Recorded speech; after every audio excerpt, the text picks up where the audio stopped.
अल्लाह उन्हीं लोगों की तौबा कबूल फरमाता है जो नादानी से बुरी हरकत कर बैठते हैं फिर जल्द तौबा कर लेते हैं।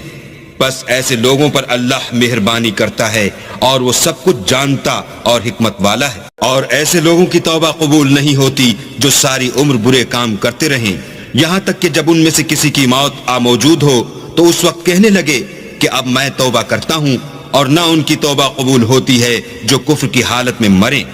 ऐसे लोगों के लिए हमने अजाब अलीम तैयार कर रखा है। मोमिनो, तुमको जायज नहीं कि जबरदस्ती औरतों के वारिस बन जाओ, और देखना इस नीयत से कि जो कुछ तुमने उनको दिया है उसमें से कुछ ले लो।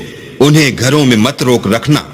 हाँ, अगर वो खुले तौर पर बदकारी की मुर्तकिब हों तो रोकना मुनासिब नहीं, और उनके साथ अच्छी तरह से रहो सहो।